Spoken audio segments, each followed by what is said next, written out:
Yo, what's up, dudes? What's going on?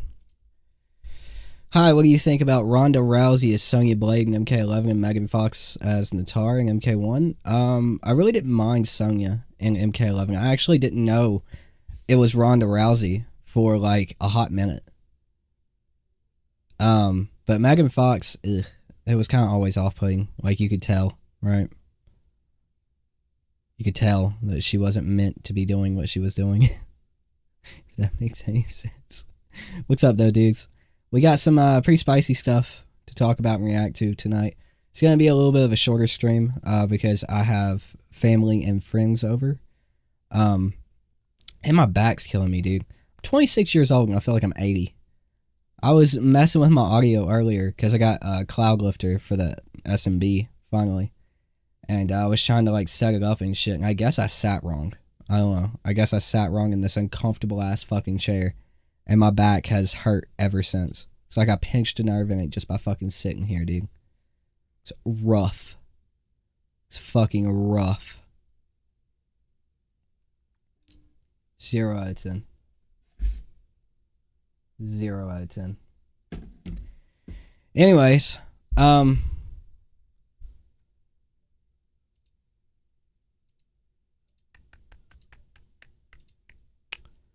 so I have a video I want to react to. Not really react to, more or less like respond to, right? Yeah, what's up, Milkman? I really just more or less want to respond to this video from True Underdog. It's titled Mortal Kombat Haters. Mortal Kombat 1 haters are dumb. And I'm definitely like a hater of Mortal Kombat. And I feel like I'm pretty justified in my reasonings, right? Like, that just feels like an aggressive, abrasive title. Which, I mean, I get it, right? I get it. Like, you don't want the game that you make content for to die. Especially if that's the only game you make content for. You don't want it to die. You don't want people to talk trash about it and like keep people away from it. Whatever, right? Like, I get it as a content creator. But calling MK1 haters dumb, like, what are you defining as a hater? Someone who doesn't like the game for legitimate reasons? Or a major problem in the Mortal Kombat community, right? And in the DBD community, in the fighting game community, more or less, really. Maybe it's every community, I don't know. But more or less, like these days, I guess I'll go with that. I'll go with the old man these days. These days, it's like, no one wants to hear your fucking opinion, right? They don't care about your opinion. They don't want to hear your opinion. They want to hear their opinion come out of your mouth. That's kind of like the thing about it, right? So, like, if you disagree or if you don't like something that somebody else likes, I'm automatically dumb, I guess. I don't know. I'm very curious. I really want to try to be as objective as I possibly can, because I'm not trying to start drama here. I'm really not. I'm not like, you know, a certain one who came into the FGC, or not even really FGC, just the Mortal Kombat community and started calling out literally everybody, trying to get clout off of it. I'm not like that. I'm a fighting game player who's played fighting games for over 10 years now. I started with Mortal Kombat X. I played every Mortal Kombat since then, Injustice, and I've been really fucking good at them, right? I'm not trying to toot my own horn, but I was like top 100, top 50, and Injustice 2. And I'm not talking like at the start of the game. I'm talking like 6 to 8 months in. I was top 50 with Firestorm. I was top 100 in Dragon Ball FighterZ. That one was when it came out. My record in fucking MK11 for player matches is fucking insane, dude. It's pretty damn good. So, like, I'm not just spouting bullshit, right? Like, I'm a fighting game player, you know? So, that's really what I want to focus on of his points, right? Because I know some of it has to be about the gameplay. But regardless, let's watch, right? Let's watch. Yo, what's up, Ice? How you doing? Alright, let's check it out. Let's check it out. Mortal Kombat 1 haters are dumb. I'm not talking about people with valid criticisms, or even people that prefer other games. That's completely normal. I'm talking about the people with really dumb takes. The people who find any reason to hate the game, and some... Okay, combos are too long. Combos are too long for the amount of damage that they do, right? We're sitting here watching a 30-second combo. Legitimately, like 25 to 30-second combos, dude. And they're doing like 30 to 35, 36% damage, dog. Like, that is ridiculous.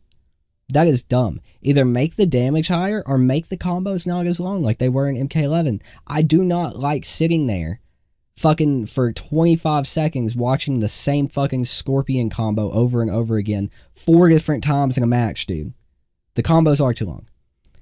I dislike the story, so whole game is bad. Yeah, that's stupid. Cameos hurt my brain. Understandable for Mortal Kombat community. Not enough content. I don't know. It's kind of like the same amount of content we've always gotten, right? Except a little bit more, I guess, with like story expansions. Prefer MK11, therefore MK1 bad. MK11 is worse than MK1, but I prefer MKX, and that makes MK11 and MK1 bad. And I think that's just objectively true. MKX is a better, more well put together, more content rich, more enjoyable fighting game. The story is better, the gameplay is better, the character design is better, the gameplay design as a whole is better. Right? Like, there were 3 different variations of every character, and by the end of the game, every variation was pretty much viable, and it was fucking fun. Right? MKX is objectively better than both of these games. And because I like MKX, right, that doesn't make MK1 bad or MK11 bad. MK11's bad because it's bad. MK1 is bad because it's bad. Right? It's not fun. Neither of them are fun. The game is too hard. No, it's not. Speaking of fighting games too, how would you rate the MK game story from MK9 to 1, worst to best? That is a video we're going to be doing soon, dude. We'll be doing it live within like the next week. And I stream every other day. So we'll be doing that live soon. I actually have a full tier list of every single Mortal Kombat character ranked coming out within the next week. Right? We did that live a couple days ago. MK9 was a really good game. Anyway, let's continue. Sometimes they even make things up just to hate on that too. So today's video is all about them, because it's okay to criticize Mortal Kombat 1. I myself have made entire videos about that, but blind hatred is never cool, but it can be very funny to mock. First up, we have the cameo haters. These people are the definition of insanity, because Mortal Kombat 1 has been out for over 1 year, and yet on any post about this game, you're guaranteed to find these haters demanding the cameos get removed from the game. And they actually think this is okay, but do you know why? Do you know why that is? One of the main reasons that nobody likes cameos, even assist fighting game lovers like myself, Marvel vs. Capcom is my favorite fighting game franchise. It is a fucking masterpiece, and I can't wait for the next entry, and it looks like we're going to get the next entry after the fighting game collection, right? The reason nobody likes cameos, you have that one crowd, right? You obviously have that section of bad actors, right? Who are like, you know, Mortal Kombat's never had assists or anything like that. That's stupid. 1v1, 1v1 only. Okay, those guys are dumb, right? But if you're grouping all of us together, the reason that fighting game players and assist fighting game players don't like cameos in Mortal Kombat is because they're not assists. If you're going to do something, do it, right? If you're going to put assists into a fighting game, put assists into a fighting game. They did not do that. They were scared to go full hog with the assist gameplay in Mortal Kombat 1. So it ended up feeling weird and janky, right?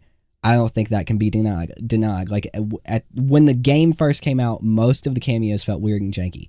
In situations where you're like, oh, I can use this cameo here. I can use this assist here in this spot to extend this combo. You couldn't. It was weird. You had to literally time it. Like, you would have to press 1-2 cameo 3 in like quick succession. And like, yeah, there's difficult timing like that in like Dragon Ball FighterZ, Marvel vs. Capcom, obviously. But it didn't feel consistent in Mortal Kombat 1, right? The cameos never felt consistent. They just felt like they wanted to make an assist fighting game to be different or try to appease to the assist fighting game crowd, but they didn't want to fully commit.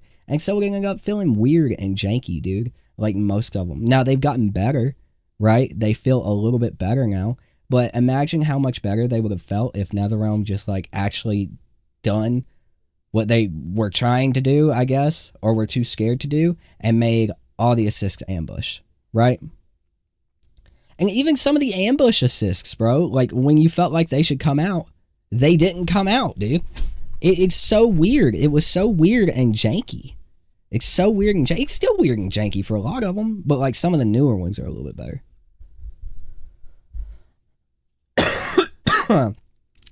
I'm still sick. I'm going to take a drink, chat. I've been destroying my throat not taking a drink on stream. Ugh. You don't really like the story anymore because it's all multiverse stuff? That's fair. I paused at the wrong time. I also didn't switch my thing over, so I will have to fix that in post. Oops. I'll have to fix that in post. I'm gonna cut the chat off for this. There we go. Gonna work 1 year later. They're still trying this tactic. Like mentioned earlier, it's the definition of insanity, doing the same thing over and over again, yet expecting a different outcome. The cameo characters aren't going anywhere. They're not gonna get removed from the game. Can you imagine what it's like to be one of these people, just sitting in front of your phone or computer screen all day and yeah, but you're grouping everybody into that, and I don't think that's really fair. There's valid cameo criticism out there, and you just kind of grouped everybody into one. Just imagine that being your life. Listen, if you're gonna make that statement, at least make the distinction. To the game. I myself think that could be fun and interesting to play. But if you're hating on the game solely because it has a new mechanic, then that's just crazy. But here comes the craziest part. Some of these cameo haters will say that MK9 was better because it had a full tag team mode. Yes, that's right. because it worked like a tag fighting game. Cameo attacks are complaining the game doesn't have 2v2. Listen here, child. If you can't handle cameos, then a full tag team mode would have you crying on the floor trying to delete this game, but that's the problem, dude. To see the screen. Once again, some of these if you're gonna do it, go all out. If you're gonna put assists in the game, put assists in the fucking game. That's the problem.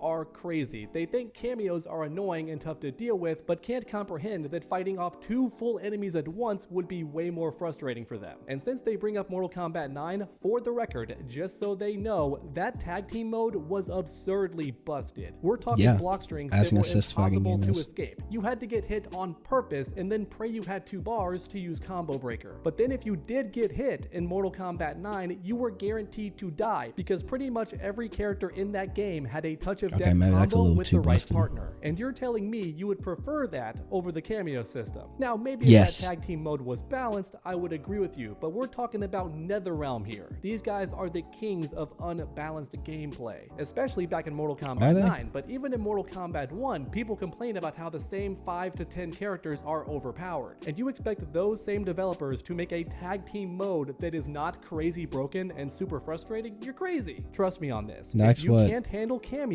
then you won't be able to handle cameos, though, right? Because it's literally 3 times as complicated. Next, you're gonna do it. Talk about the combo haters, but real quick, a word from today's sponsor. Today's video is sponsored by Dave. Dave is the best Instagram/true. You could get up to $500 in 5 minutes or less. Advance is typically approved in 5 minutes. All right, and back to the video, because now it's time to talk about the combo haters. That's right, combo haters in a Mortal Kombat game. They exist somehow, even though this series has had crazy combos ever since the very first Mortal Kombat game. If you think Mortal Kombat 1 didn't have high damage combos, you're crazy. If you think Mortal Kombat 2 didn't have touch of death combos, then you're crazy. And if you think Mortal Kombat 3 didn't take those combos and crank them up to 11, then you're also in denial. And I bring that up. Okay, what are you about to say? Because you're about to contradict yourself. Because usually the biggest combo haters bring up the old Mortal Kombat games and say that's when the series was best. Well, buddy, I hate to break it to you, but those games had crazy combos too. The only reason you don't know that is because you never fought against skilled players. And that's okay, but don't stand here pretending like you know what you're talking about. Okay. Here we go. Let me clear this up, because I don't know why this needs to be cleared up. I'm gonna clear it up.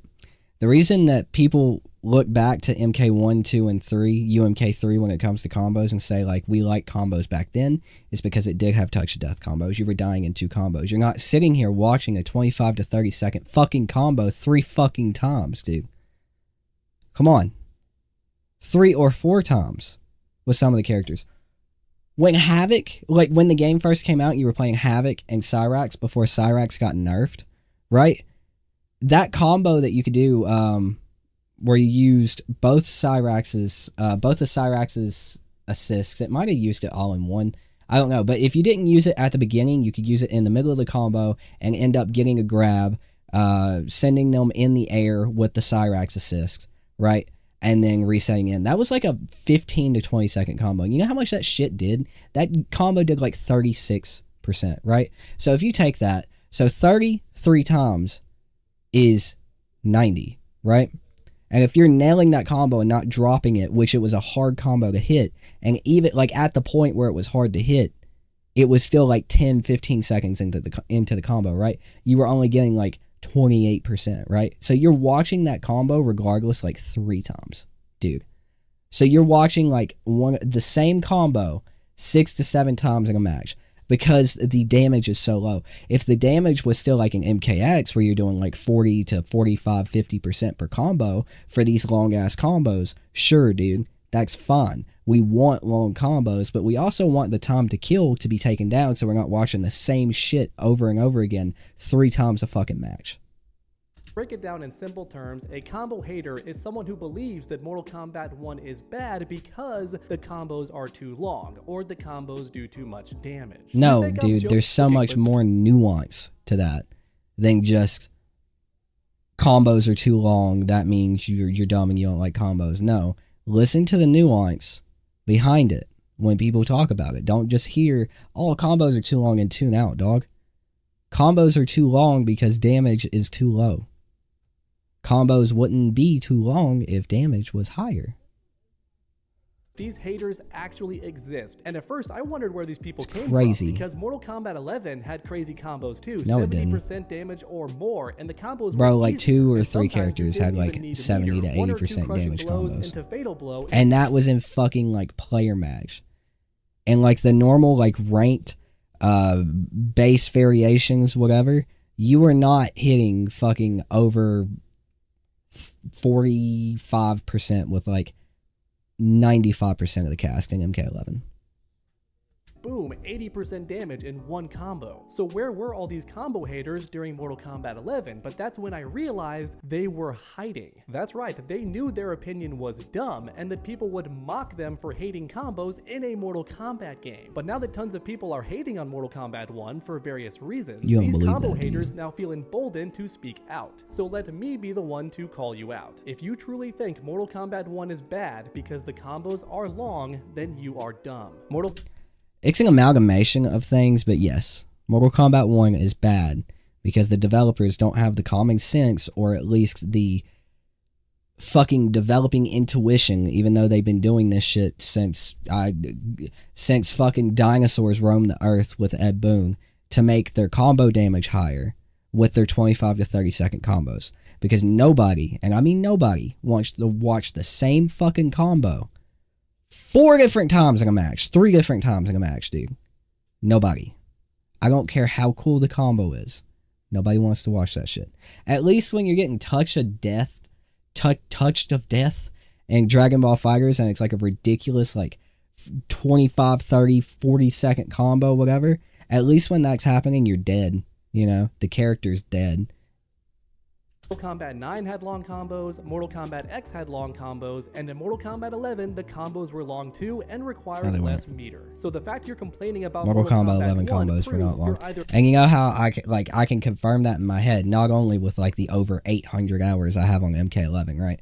But like, I remember when I first got the game and I booted it up, right? I had rented it from Redbox because I was just getting back into gaming because I didn't have a gaming system or anything. I booted it up on my father-in-law's Xbox in the living room. I pulled up Noob Saibot. I immediately figured out his B&B in 5 minutes after not playing a video game for like 2 years, right? Figured it out in like 5 minutes, and it was literally like a 12-hit combo, like a 15-hit combo, some shit. Shit was over in like 10 seconds. They're lying. It did not have played long the past combos. Games, or you only played with your buddies, which once again is completely fine. But unless you're talking about player match, which if you are in a video like this, you really need to make that distinction, because player match in Mortal Kombat 11 was a lot crazier. But it seems like you're talking about like fucking, you know, ranked and shit in MK1, so we need to kind of stay on the same page here, right? I know MK1 don't really have all that crazy like gear shit and like different variations and everything from MK11. And even with saying that, we kind of need to keep it base because like Mortal Kombat 1 doesn't have that. So we have to really compare them in a fair manner. You can't compare the player match of MK11 with all the different variations and the different moves that you could add in there that actually made combos cooler in MK11, because MK1 doesn't have that. What you have is what you have in MK1. Most people were playing ranked in MK11, right?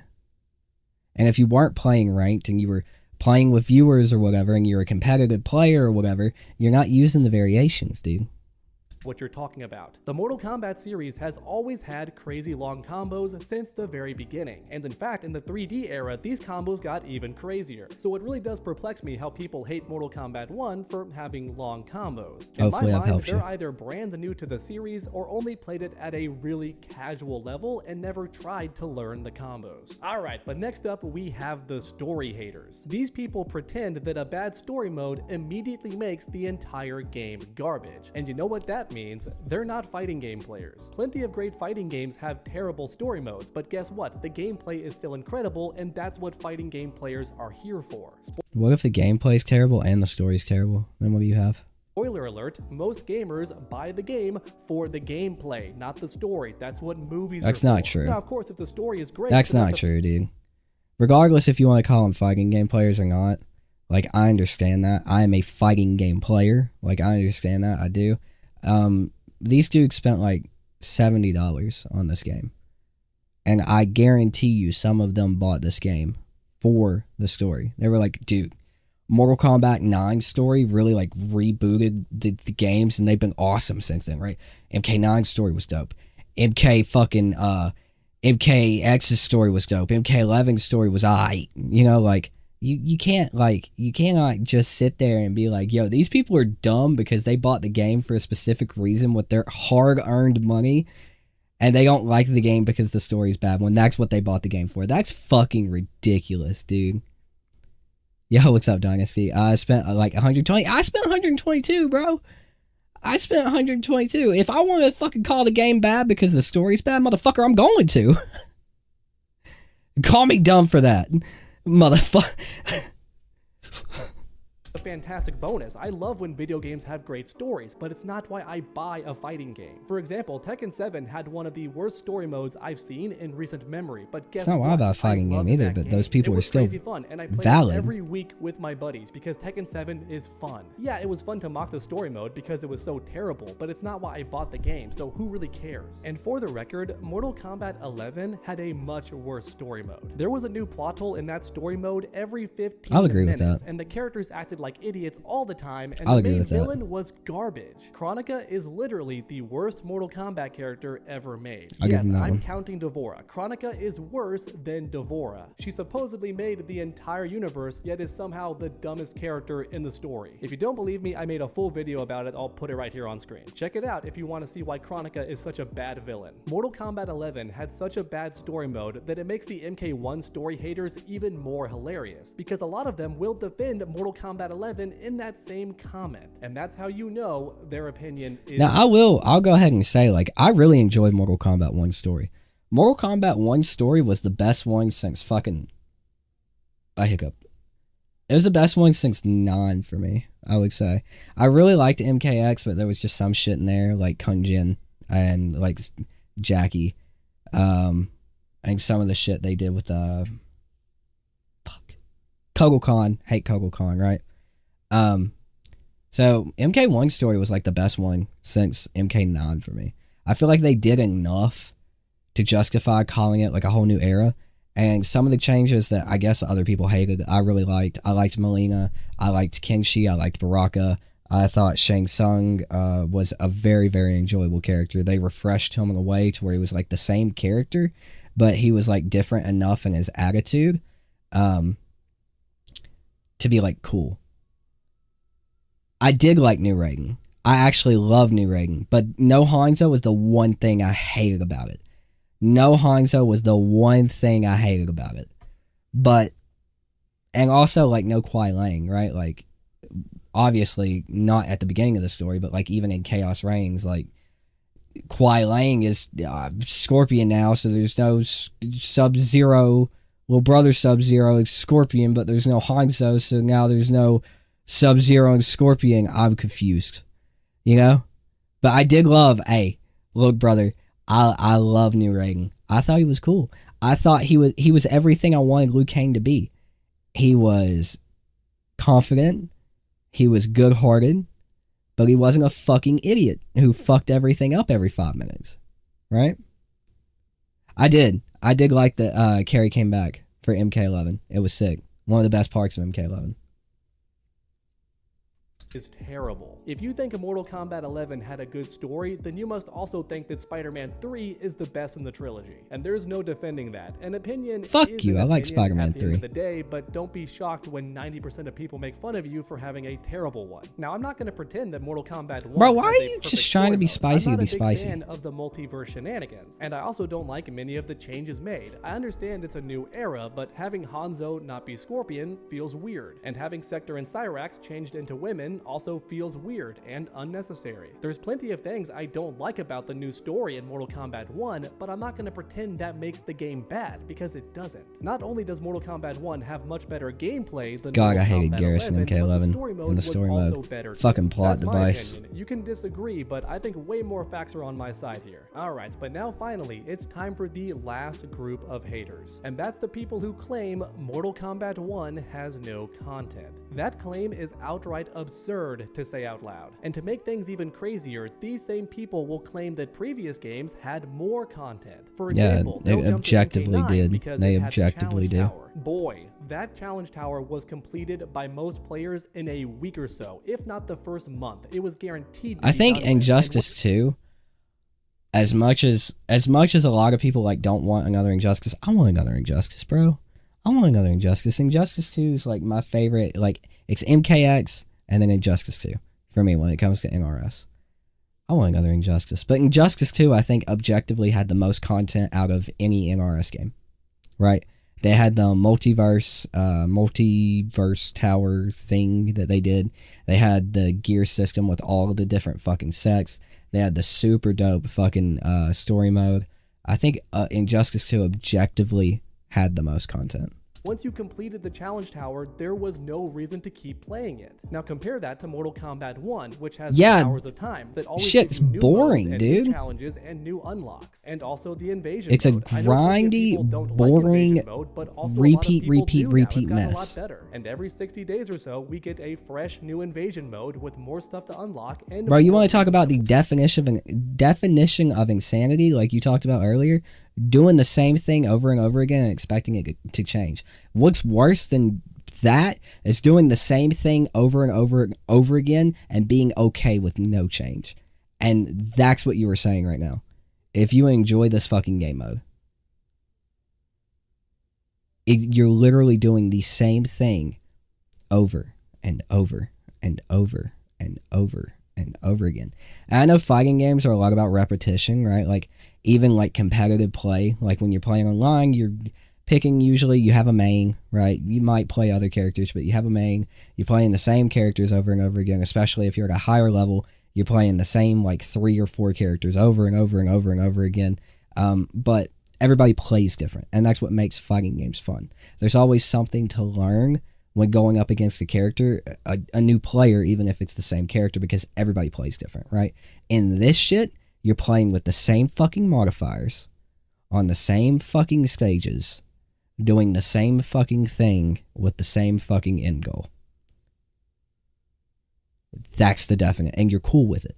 That's the definition of insanity. That's the definition of you need psychiatric help if you still like this shit a year and a half in.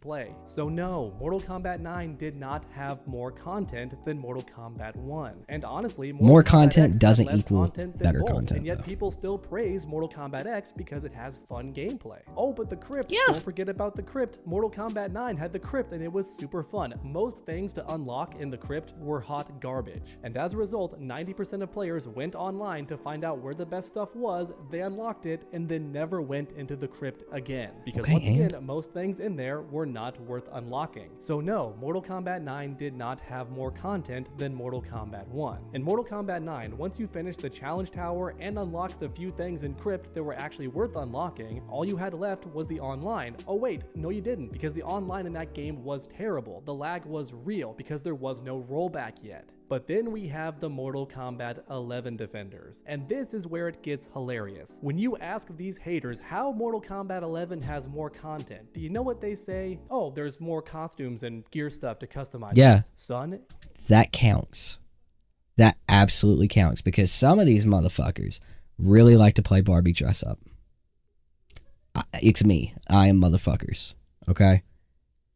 Alright, we like to deck our characters out in different gear. We like to make them look different. We like to have different skins and different colors and everything else, and have like 4 different versions of the same character that looks slightly different, right? And like one that looks wildly different, right? That is more content. That is objectively more content. MK11, as much as I fucking hate that game, objectively has more content than MK1. It has everything that MK1 has in a more condensed manner. No, it doesn't have the stupid... I don't even... It's not Conquest. What the fuck is that game mode even called? Mario... Fighting game Mario Party single player shoot me in the face. Whatever. I don't know. That's all the Towers of Time were. It's just a condensed version of that. You still got rewards and everything else, dude. It's condensed.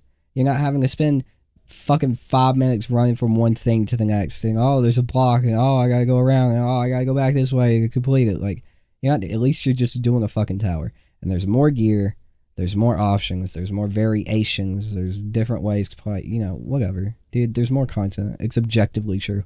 You listen here. Nobody buys Mortal Kombat to play dress up. Yeah, we do. Options does not make the game better, and most people would not even count it as content. Having more costumes and stuff to unlock in your game does not make it better. And furthermore, if you look closely, a lot of those extra costumes are just the first 2 costumes with the assets mixed around to make it look like what is MK1? Costume, but it's actually not. Now, don't get it twisted. I think having extra costumes is cool, especially with the DLC characters. I think Mortal Kombat 11 did a good job in that regard. I don't disagree that it's awesome to have more costumes, but I will say that if you think... One big thing that he failed to mention in that little, like, he put the, you know, little sidebar down at the bottom, you know, to let us know, oh, MK1 also has more skins by now.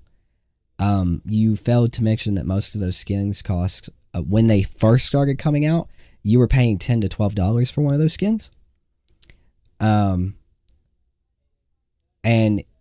even after they nerfed the price, whatever you want to say, you're still paying like $5 to $8 for those skins.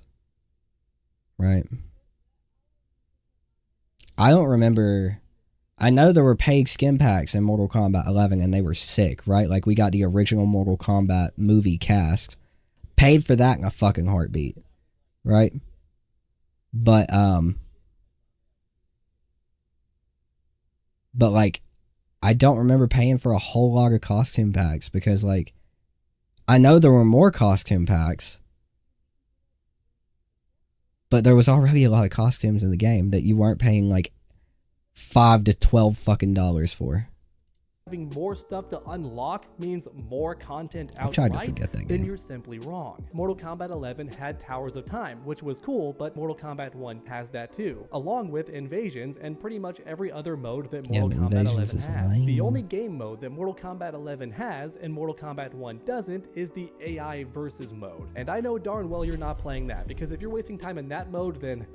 well, I just kind of feel bad for you. It's not fun. The Crypt was fun though, and I do hope that in the next Mortal Kombat game, NetherRealm brings it back. However, at the same time, I'm not going to pretend that having the Crypt suddenly makes Mortal Kombat 11 great, because just like in Mortal Kombat 9, I would have taken the Crypt over Invasions in a fucking heartbeat. Under 1 month, and then had no reason to ever go back down there really. Which is why in the grand scheme of things, you can't claim that it's extra content, because it was gone immediately. As you can see, Mortal... can't. What? You can't claim that something that released with the game as an extra game mode was extra content because you completed it in a month.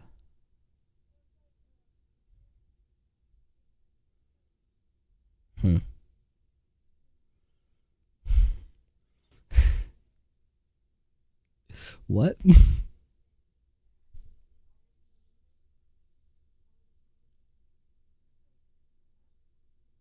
Let me take that in. Give me a second, chat.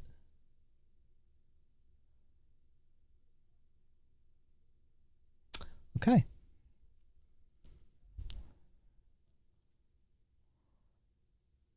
Okay. I think I'm good. Kombat 1 has a lot of haters, and like mentioned at the start of this video, I'm not referring to people with valid criticism or people who simply dislike the game or prefer a different game. That's completely valid and very normal. Today's video was just about the haters, people who look for any reason to complain about Mortal Kombat 1 because that's a popular opinion to have right now. It's kind of in vogue to hate on Mortal Kombat 1, but honestly, a lot of fighting games right now are being hated on by their community. For example, I hear Tekken 8 is getting a lot of hate from its audience, and Guilty Gear Strive is getting a lot of hate from its audience, and as a result, Mortal Kombat 1 having haters is nothing new, but even so, I wanted to point out how ridiculous some of these arguments are. Like the title of my video says, Mortal Kombat 1 haters are dumb. Thanks for watching, everyone, and I hope you enjoyed. Make sure to come back next time, and as always, stay underdogs. Okay. Alright. Hold up. I gotta get down here for this one, chat. I'm confused. I don't think it's the popular thing to do, to hate on Mortal Kombat 1. I also don't think it's a bad thing to voice your complaints about a video game that you paid money for, right? And especially Mortal Kombat, right? Because we've been heading in a direction with Mortal Kombat since Mortal Kombat 11, or actually people would argue since Injustice 2, right? That the games just aren't fun anymore. They're not well designed. They're not well put together. The animations are bad. They seem rushed, right?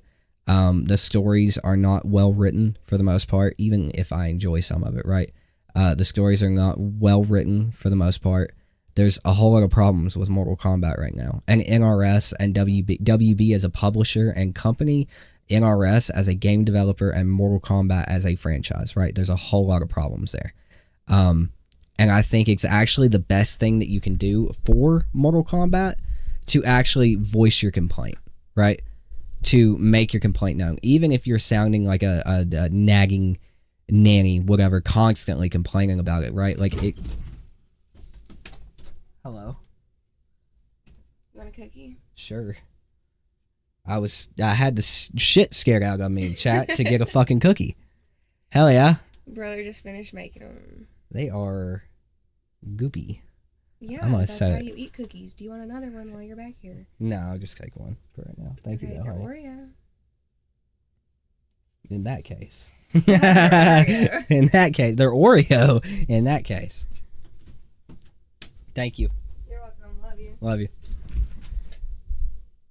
Like, even if you're turning into like a nagging nanny, like, you know, whatever you want to call it, dude. Like, even if you're nagging about it, you're constantly complaining about it, whatever. Yeah, I paid money for this. I'll complain if I want. But also, that's how things get better. The things don't get better by just sitting back and being like, oh, well, it's all right. You know, it's okay. It's pretty good. It's better than the last one. So it's good. Like, no, that's not how things get better. Even if it is better than the last one, you still need to voice complaints about it. People voice complaints about Street Fighter 6 all the time. I do. Street Fighter 6 is one of my favorite fighting games in the past, like, fucking... probably since Injustice 2. But the throw loops in that game are fucking annoying, right? It's not well designed when it comes to its Oki.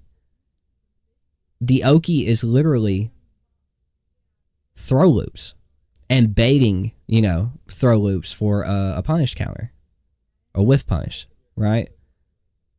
That's the Oki of Street Fighter 6, straight up. Tekken 8, yeah, it's got problems.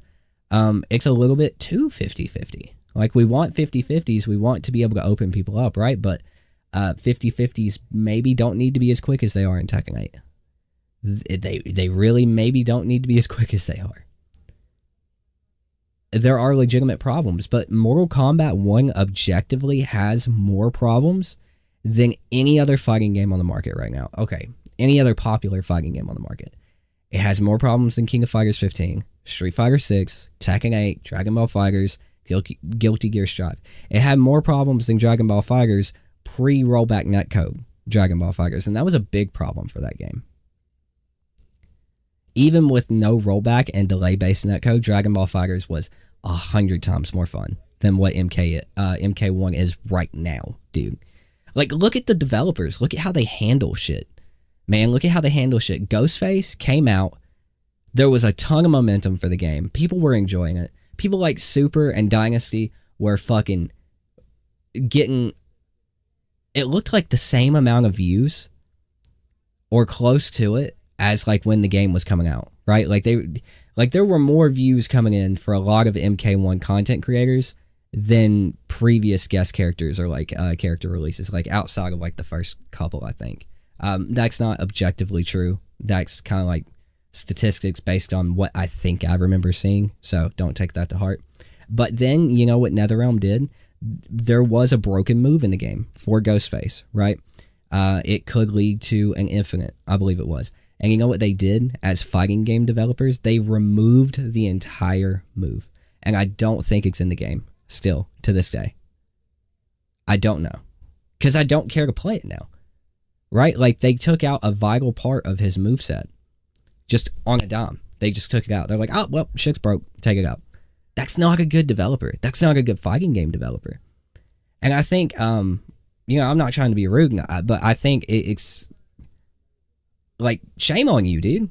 Like, for as long as you played fighting games and put out content for them. Like, you taught me how to play Street Fighter V, bro. Like, you've been following fighting games. You were a fighting game player, dude. And you think the shit that's in this game is okay? Like, bro, we have to call out these companies. We have to call out these game developers when they're doing shit like this, right? Literally, Mortal Kombat is, like, this close to ending up like Marvel versus fucking Capcom. Which is just now coming back. Like 8 years later, dude. 7 years later. Like, I really don't want Mortal Kombat to head down that route, but that's the route we're heading down. Fucking Combat Pack 3 and another story expansion just got canceled, according to insiders. So that's not grounded information, but it's pretty reliable information from the people it came from, at least, for the most part. Like, it got canceled because Chaos Reigns sold so poorly. And no, that wasn't all NRS's fault. That was WB's fault, somewhat, because of the price gouging. But also, like, it was a 2-hour story expansion. And 6 characters. Dude. 2 hours. 2 hours. And 6 characters. That's ridiculous for even like $30. At least Aftermath was like, what, 5 hours? 6 hours? Something like that? Some shit like that, right? So yeah. I don't think any Mortal Kombat 1 haters are like, okay, some people on the internet are dumb, right? But you can't, the people who don't like the story, they paid for the game. If they don't like the story to the point where it makes it a bad game for them, they pay for the fucking game, right? And I don't think people should be getting their panties in a twist because Jim Bob Bo Billy, who bought Mortal Kombat 1 for the fucking story mode and thinks it's a bad game, jumps on fucking Twitter and says, hey, Mortal Kombat 1's a bad game because it's got a bad story. I don't think we should have our panties up in the water for that, but I think it's true, right? Like, maybe not from my point of view or opinion, but like, if the story makes the game bad for him, the story made the game bad for him. Combos are too long in Mortal Kombat 1 because damage is too low, right? Mortal Kombat 11 objectively had more content than MK1. Just because you don't view costumes and skins and gear as content, it is objectively content. Just in the same way that you cannot say that because the crypt was done a month into the game coming out for a lot of people, you can't call that content. You can call that content. That is objectively content in the game. Mortal Kombat 11 has more content than Mortal Kombat 1. It's objectively true. In the same way that Injustice 2, I believe, had objectively the most content. Maybe MK11 even outdoes Injustice 2 because of the crypt. Whatever. But yeah, it's objectively true. Mortal Kombat 1 does not have the content that MK11 had, and even if it does have more skins now, you have to pay for like 95% of those motherfucking skins, dude. So no, no, dude. I don't know.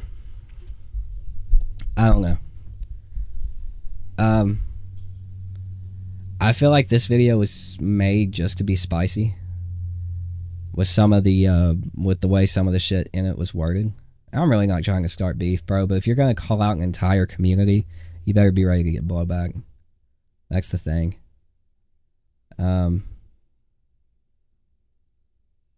Yeah. Yeah. I just feel like this one was made just to be spicy.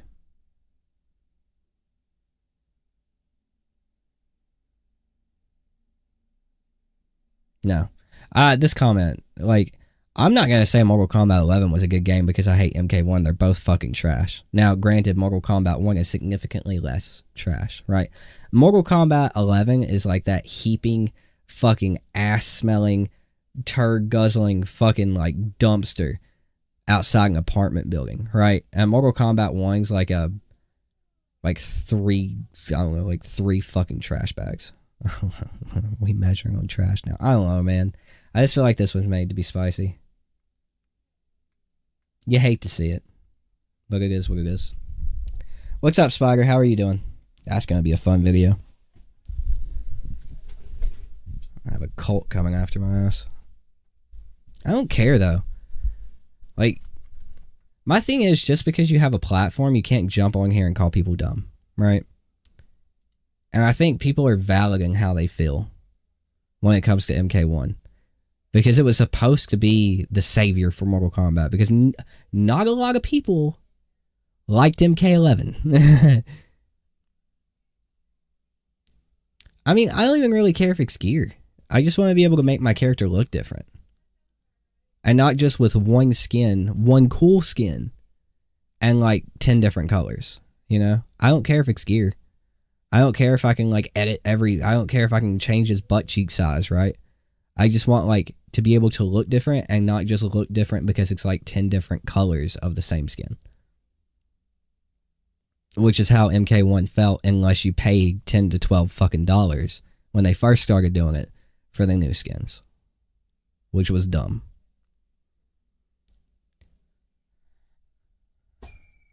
Jesus Christ.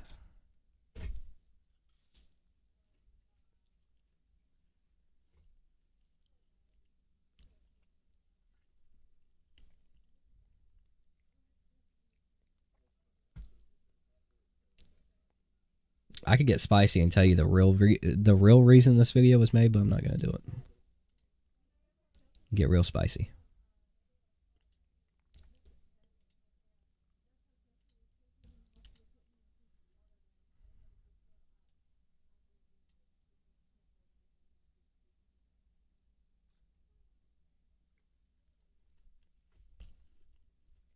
I've done it.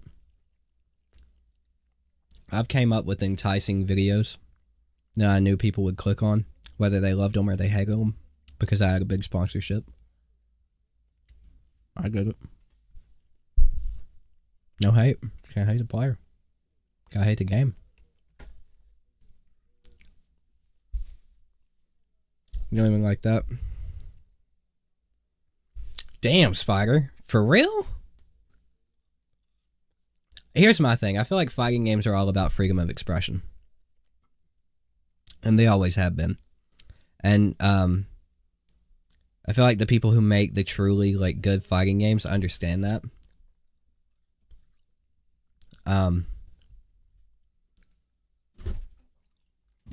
Hello.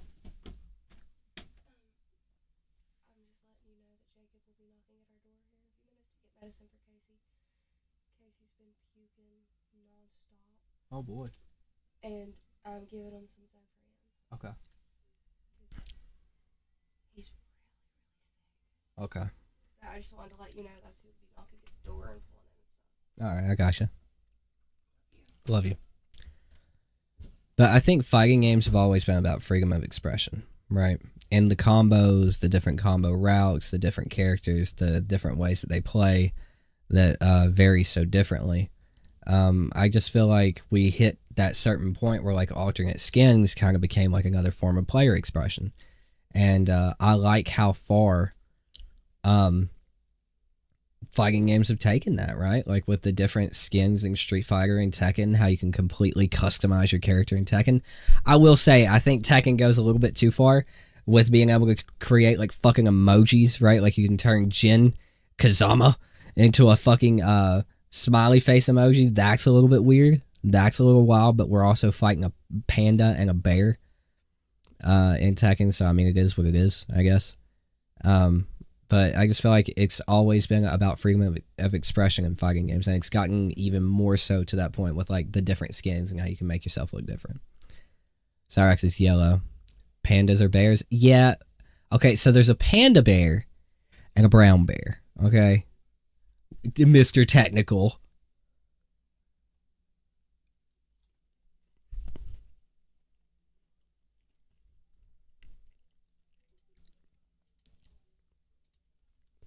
Mr. Fucking Technical.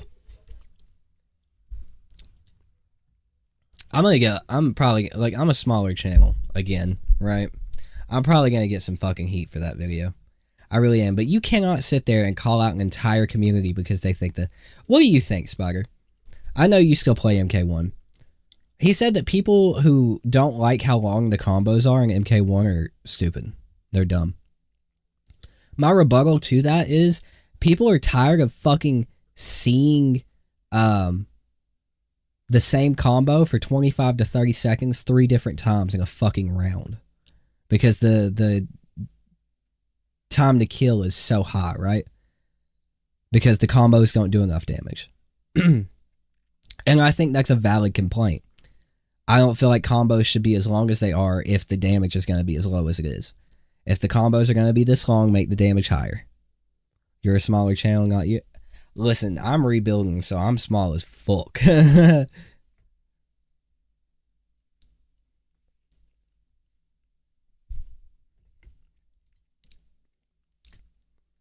just don't feel like you can call. I don't know, man.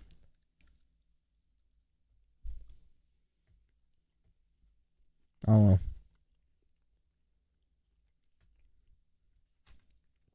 About the only thing I agreed with him in that video.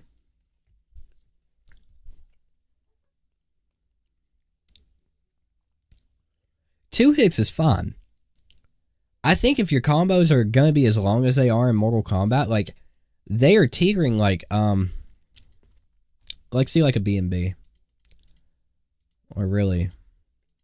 You play Smoke, okay? You said you play Smoke. Let's see, Smoke combo 2024. I just want to compare it, right? Let's see.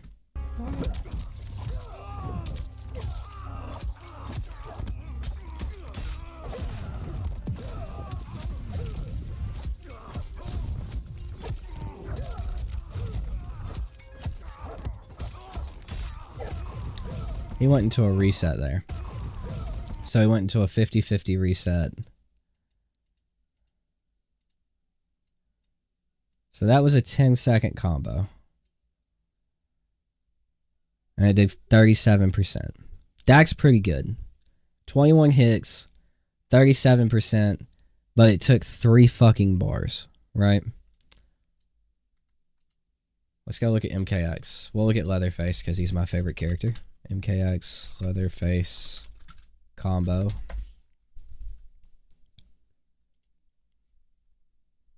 It's not an accurate situation and not a real reset.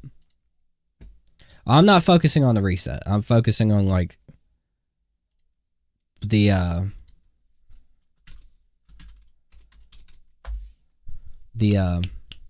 first combo itself. Okay, so this is a 3 meter 60% combo in MKX. You're using all your resources.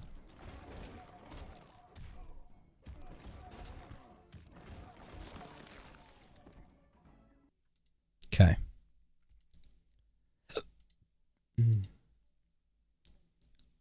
Buff Smoke.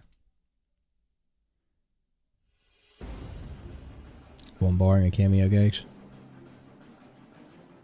Let's see, maybe this will show.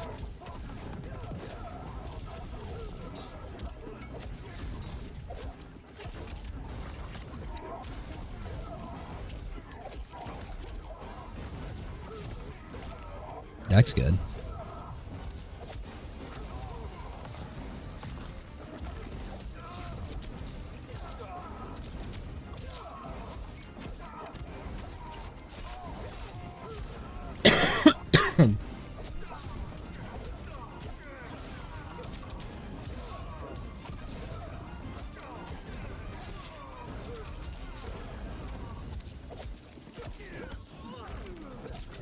Smoke kind of got that sauce, don't he?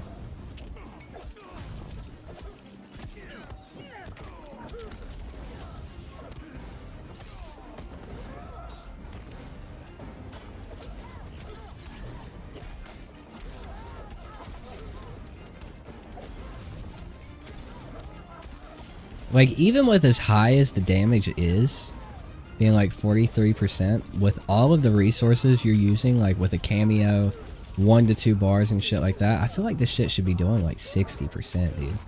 Because even at 40%, like, I am not trying to watch this combo twice. These long ass fucking combos, I'm not trying to watch them twice.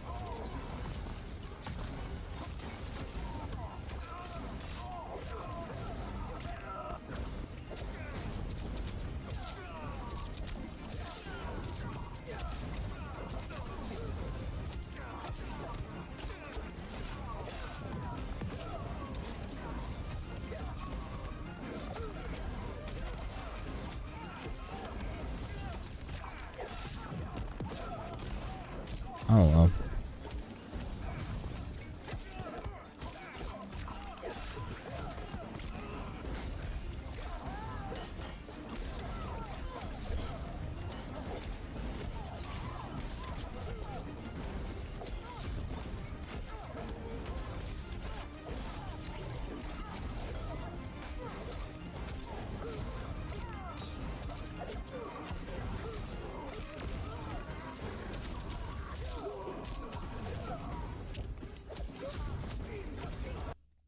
I don't know.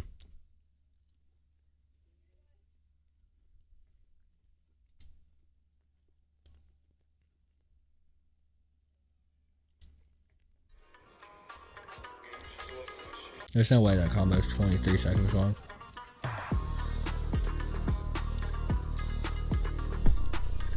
Dude, how long are Dragon Ball combos?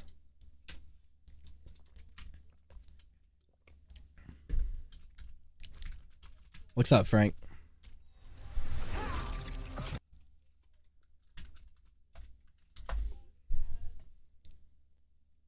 Let's see.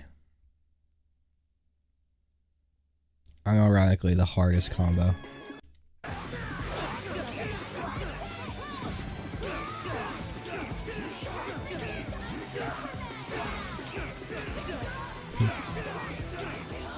Goofy.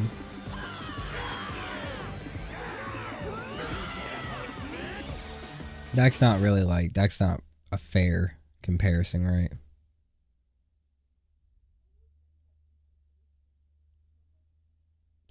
B&B. So you're brand new to Blue Gogeta and you're looking for some really easy, useful combos that you can pull off in a real game. Well, that's what I got for you guys today. I'm going to take you step by step through the entire process with notations on the screen as well as translated notations. That combo was like 8 seconds long and it did like 50%.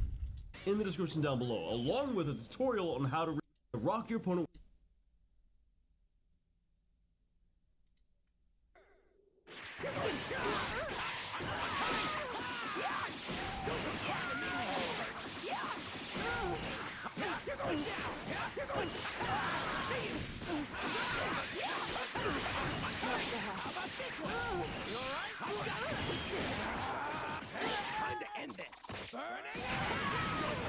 He used every resource he had. It was a combo that rivals the length of like a Mortal Kombat 1 combo, and it killed a whole character. If it's killing a whole character, it's not that long to me. Yeah, I still play fighters a little bit. I still play fighters a little bit. It's fun. Yeah, I never did look into Fatal Fury the other night.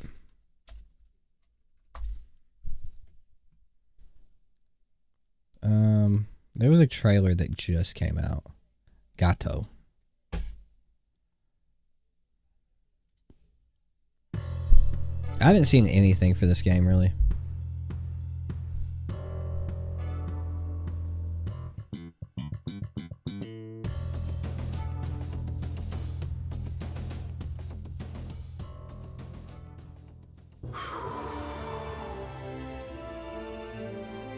rip you to shreds. I'll rip you to shreds.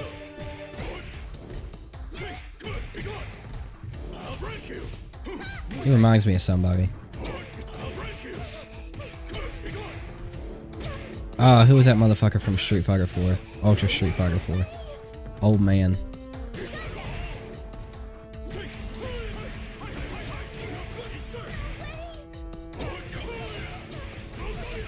What video, Phoenix? With this, return to dust. Game looks good, dude.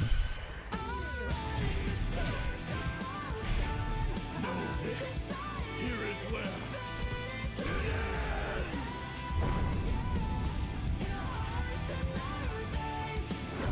Fatal Okay, I'm excited.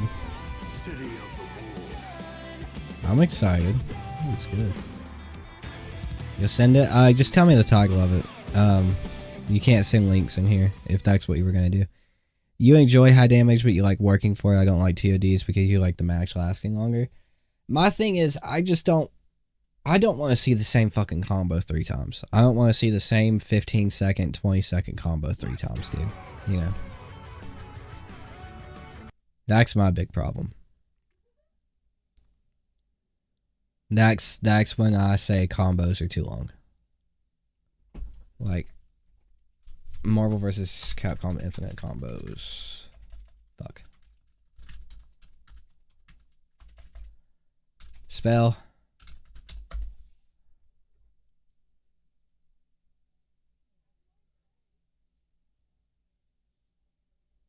Let's see. UNVC, the longest combo ever.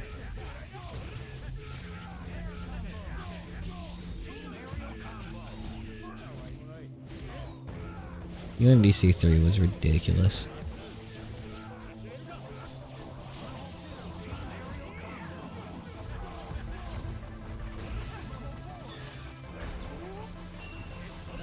And obviously, like, you weren't doing this. Well, yeah, for sure. I'm just saying, like, most people, you know, they're using most of their resources, right? If you have the resources, 9 times out of 10, you're going to use them. So if you have 2 bars and a cameo or whatever, in Mortal Kombat 1, that's like a 15 to 20 second combo. And more than likely, that's going to be your B&B, right?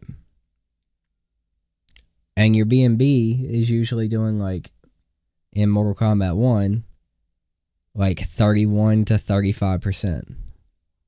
Right? And I got so tired of seeing Scorpion's combo. His fucking 25 second fucking combo that only did like 35% damage. So I had to see it 3 different times if I lost. Right? So fucking annoying. And like gone are the different fucking different combo routes for different openers, right? I mean, obviously I'm exaggerating. They're not completely gone. You know, there's still different combo routes and shit, especially with Takeda. But what I was gonna say is going are the different combo routes from like mixing with overhead or low, and then catching them with a MIG, right? It's less likely to happen now, as opposed to like Injustice 2, MKX. Now it's just all strike, throw, whiff, punish. Horseshit.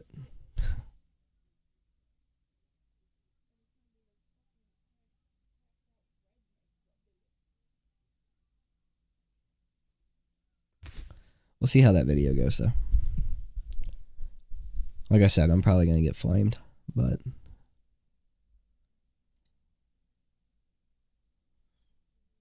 that's what it is.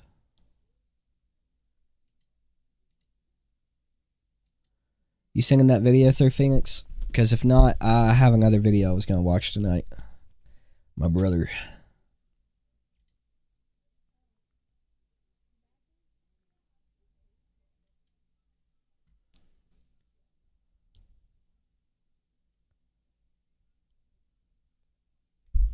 Yeah, Takeda has... I didn't play Noob, obviously. I haven't really played against an Ermac either, and I own Ermac, but I haven't tried him, to be completely honest with you. I dipped out of the game when Omni-Man was super boring and I couldn't find matches. I was just kind of like, alright, I'm done. They don't know what the fuck they're doing. I'm done. I did come back for Takeda, though. And Takeda had a lot of different combo routes. He is dumb fun. If every character...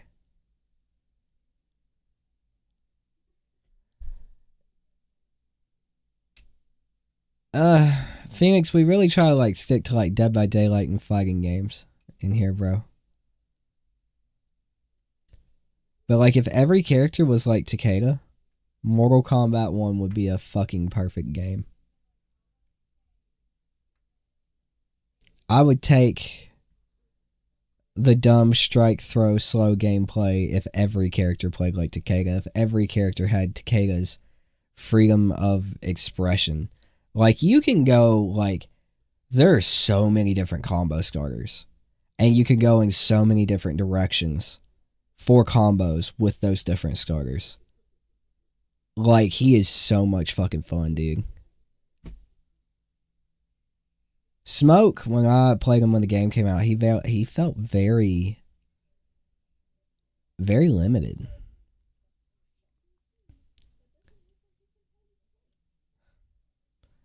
What, Phoenix?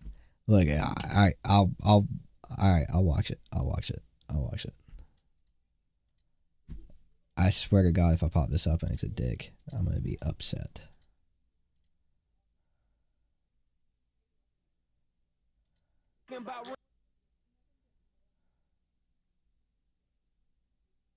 Wait.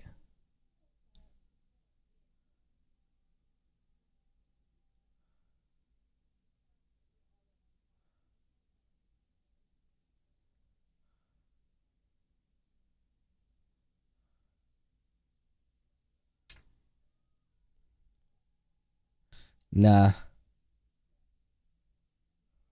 Nope. Nope.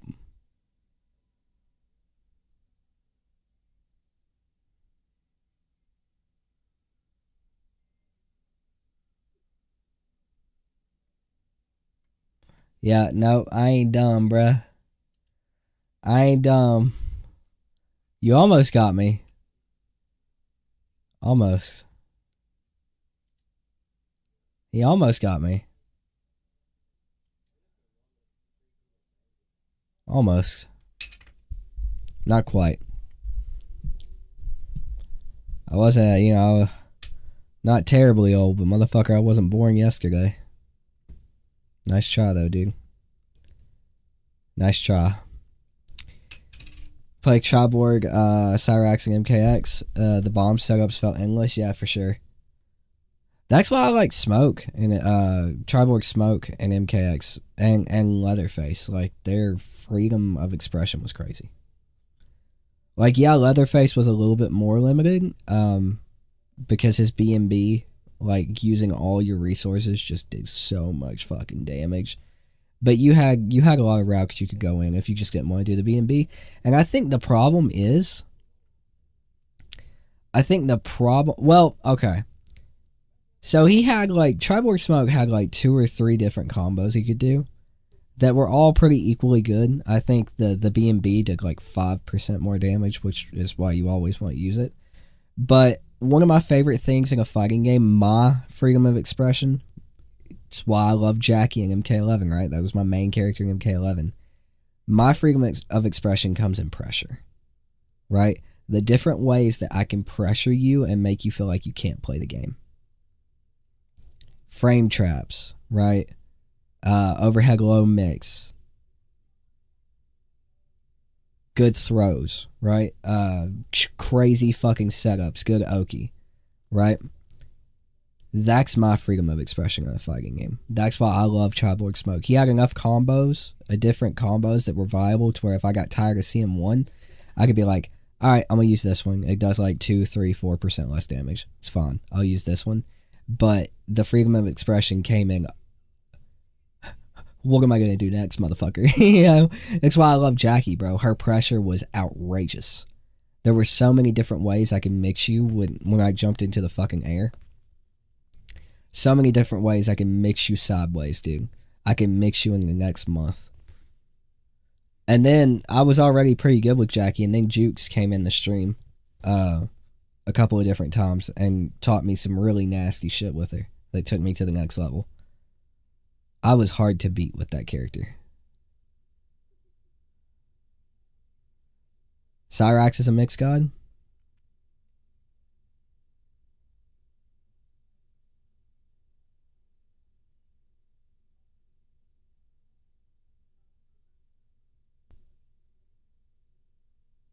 Subs and Raux, I got you.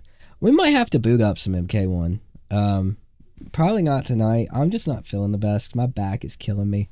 I did something on my back today, and I don't know what it was. Yeah, but it fucking hurts. So, probably not tonight, but like, maybe next time. Next time we're on stream, like, so the day after tomorrow, we'll boot up some MK1. I haven't played Ermac, Noob Cybot. I don't even own Noob Cybot. I'll have to buy them. I don't own Cyrax or Sector, so I'll have to buy them too. But I haven't even seen gameplay for Noob, right? Let me look. I haven't even seen gameplay for him.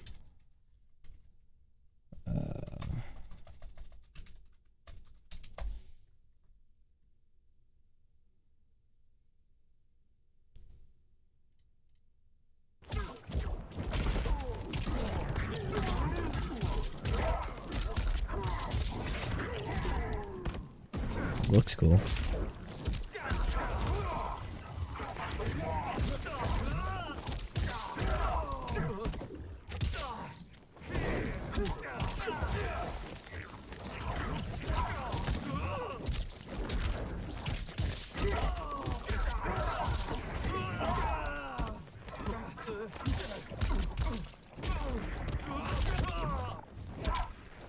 Damn.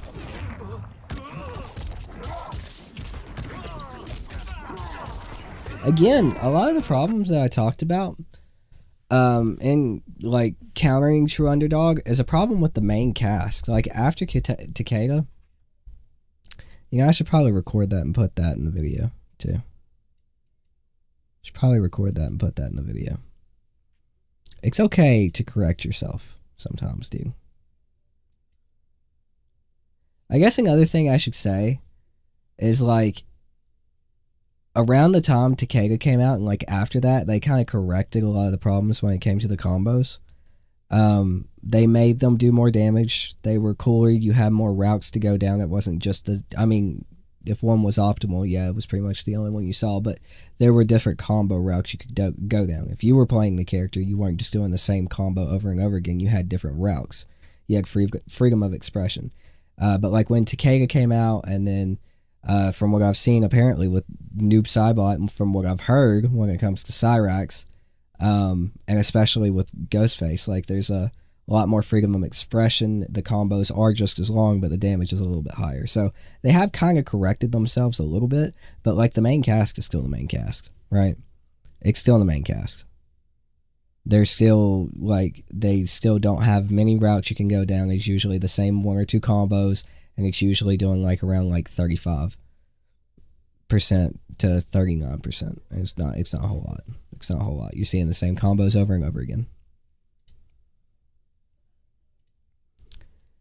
Boot up MK1 and hop in a call next stream. I'm down. You can show me the ropes, because I've forgotten how to play the game. Noob got a buff to his overhead, and he's mega cheap with Janet in the corner, launching overhead in the 40+%, launching low in the 40%. That's probably going to be who I played in. I played Kenshi because of his fucking pressure. Again, I love pressure. I love being able to put people in situations where they don't know if they can press buttons or not, and I love for it to be 9 times out of 10, no, you couldn't press a button there. Kenshi was that character at launch. Hard as fuck to play, dude.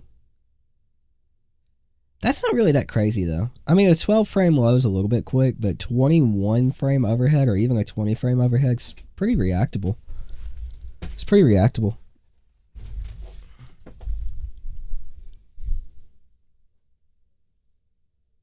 I was gonna watch that part 2 to DBD is the worst game ever, but it's getting a little late and I started early, so the next like 42 minutes, so I don't think I'm gonna watch that. Oh, there was one I wanted to watch that I keep fucking forgetting about. 30 secret features you didn't know existed in DBD. Possibly be, but you're welcome for.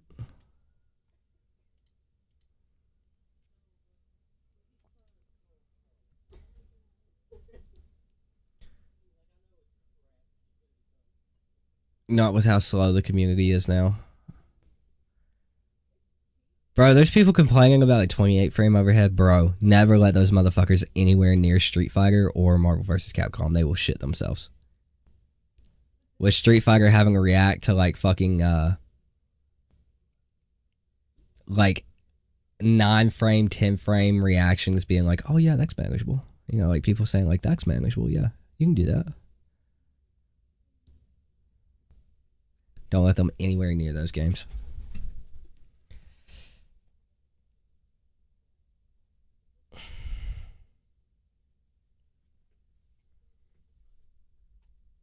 It's crazy. Let's watch this real quick though.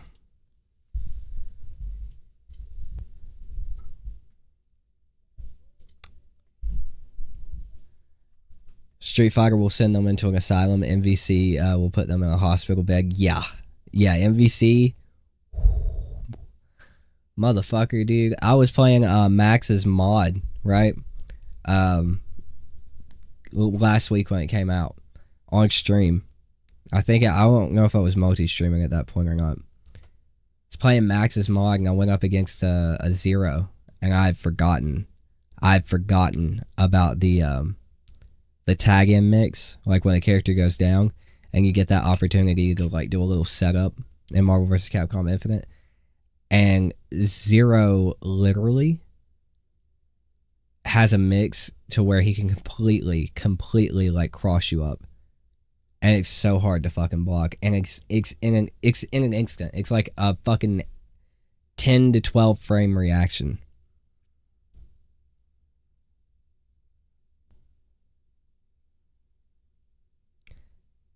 Dude, this wasn't even MVC 2. This was MVC bro. This was Marvel vs. Capcom Infinite. But Marvel vs. Capcom 2 is one of the most busted games ever. But it's so fun because of that. It's so fucking fun.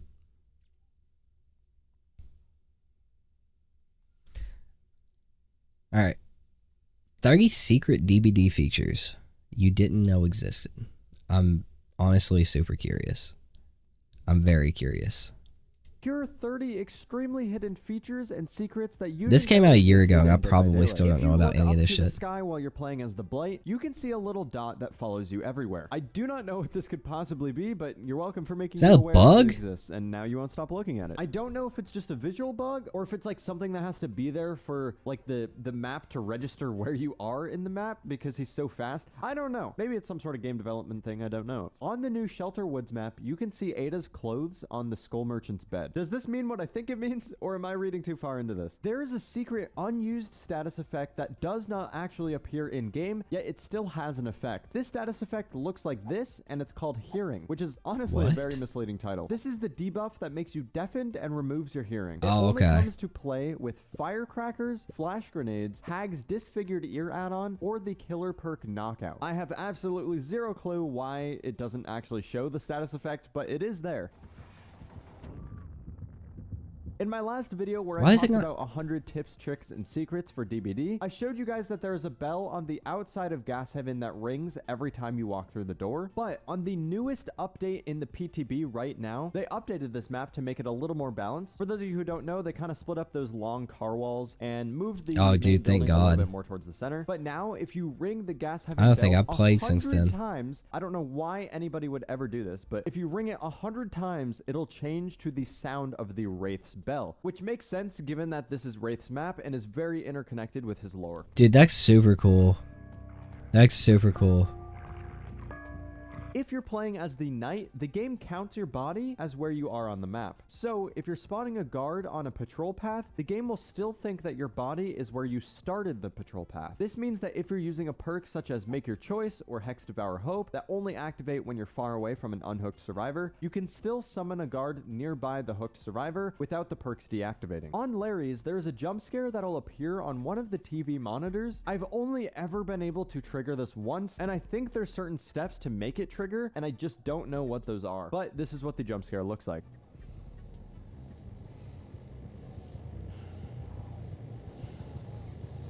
God damn it. The anticipation. There's also a very, very cool detail where the large TVs in the middle of Larry's will go all glitchy and staticky every single time the doctor uses his static blast in that area. It's a really neat detail that's cool. because his static blast kind of messes with the electricity, so it makes That's sense. super Your cool. sickness meter when playing against the plague will not progress if you're walking. So if you need to prevent yourself from becoming sick for whatever reason, you can just walk around the entire map. But if you want to be a good teammate, MVCI was not it for me, unfortunately, which sucks because Spider-Man looked great and Venom looked even better. I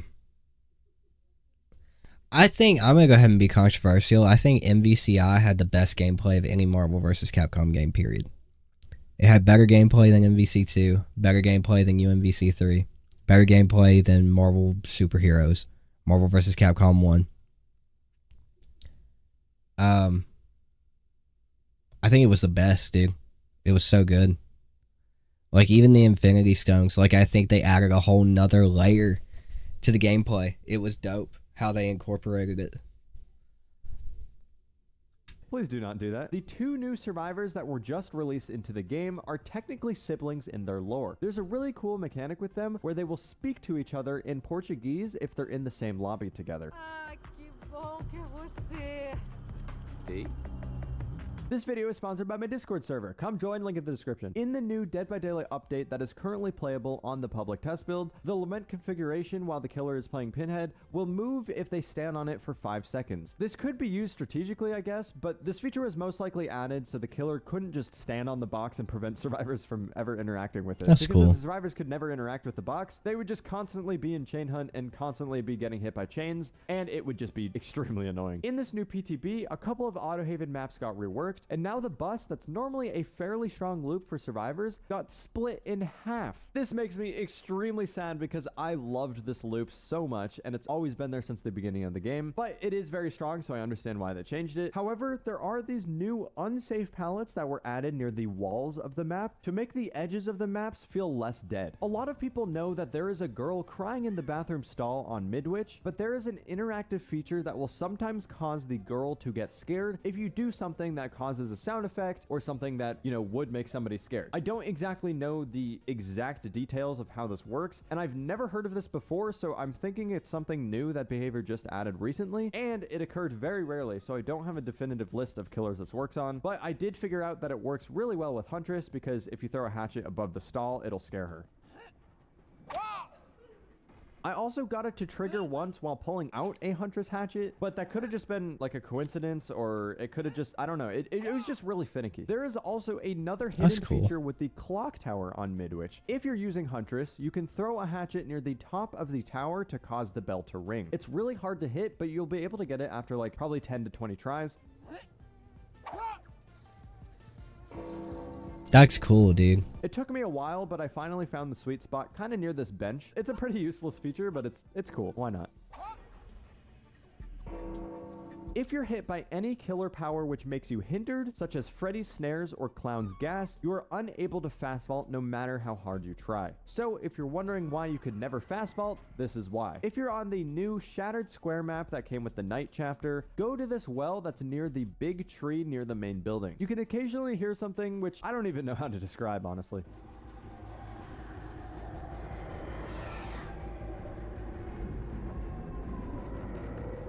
If you go to the top story of the Garden of Joy main Creepy. building, there is a room that is entirely upside down. However, the upside down clock is technically upside down, upside down. The body of the clock is upside down, yet the Roman numerals are all facing in the right direction. So the face of the clock is upside down, while the upside down body of the upside down clock is upside down. On the Shattered Square map, there are many dead rabbits hanging on various walls. There is a secret interaction that you can do if you're playing as Myers. It's not very helpful, but it's still an extremely cool feature. Myers has this add-on called Dead Rabbit that decreases his terror radius when he's in tier 2 and increases his terror radius when he's in tier 3. If you're playing as Myers on this map, standing next to any of these dead rabbits will grant you the same effect as though you have the add-on That's equipped. This cool is as fuck, extremely niche, dude. but it's such a cool mechanic that That's cool as hell.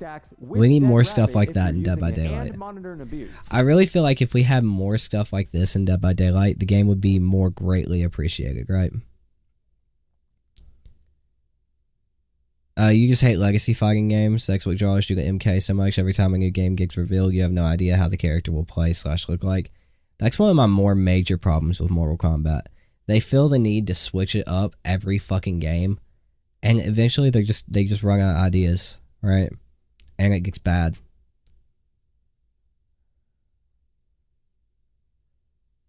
Kind of like now. That's just my opinion, though. I do not like how Tekken has, like, over fucking, like, 100 moves per character. That's annoying as shit. I think Street Fighter does it right. SF6 is absolutely beautiful. The paint going all over the place or whatever is so dope, yeah. I think graphically that game's incredible. I think Street Fighter does it right in the sense of, like, yeah, it's a legacy fighting game, but there's not, like, 800,000 different fucking moves to learn. You learn how to do a Shoryuken, you learn how to do a Tatsu, you learn how to do a Hadouken, you know, and you learn some very basic combos. The frame links change from game to game, how you initiate those combos, what starts on whatever changes from game to game. But it's not like a difficult legacy game in the sense of you have to learn 100 moves per character. I think that shit's dumb. I think Tekken would be so much more enjoyable if it wasn't, you know, 100 moves a fucking character. So you What's up, Frank? could effectively have no terror radius whatsoever while standing beside one of the dead rabbits in tier 2. Although I will say this is a much more complicated way of just using the perk Insidious. If you stand next to the little computer server things on the new version of Shelter Woods, you can occasionally hear somebody speaking something.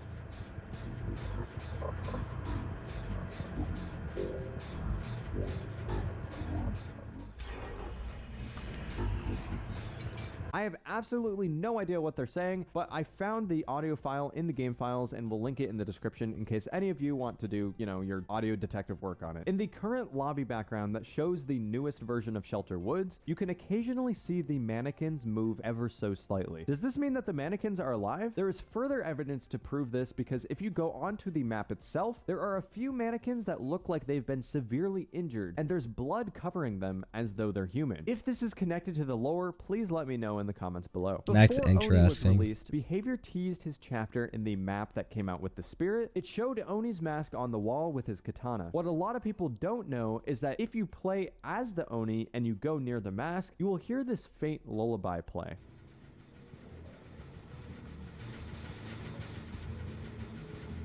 I assume that this is lore related, but again, I don't really know the lore, so if somebody knows what this might mean, let me know in the comments below. There is a secret interaction that has been added on the new version of Mother's Dwelling, and I have no idea what it does, so I'll need your help figuring out the next steps. There are these lanterns scattered around the map that you can interact with using specific characters. From my understanding, one singular lantern will be lit at a time and can be blown out by any character that makes like a large breathing sound, I guess. I've only gotten it to work with Nurse, Plague, and Dredge, which is why I kind of said that it's a breathing sound. I don't really know how to describe it. It's by far the easiest to do with the Dredge because you could just start your power and then cancel it and he makes the sound and makes the breathing action. After you quote unquote blow the lantern out, the flame seems to appear on a randomly selected lantern somewhere else. This is pretty much all I know, but maybe it has to do with like the golden toolbox on this map. I'm not sure. One thing maybe there's more to that Easter egg is that if you're on the main menu, you can click on the tab that says getting started and there are 4 different game modes that you can complete complete to give you up to 200,000 total blood points. So you can use this if you want to make it faster to level up one of your characters. There's also a game manual that explains almost every main Dead by Daylight mechanic that you may want to know. For example, you can see a list of every single status effect in the game and what they do. So it's a great way to learn a lot about the game in an organized fashion. Most people know that on the Sanctum of Wrath, the statues are like weeping angels and will look at you when you look away. But Bro, I always forget about that.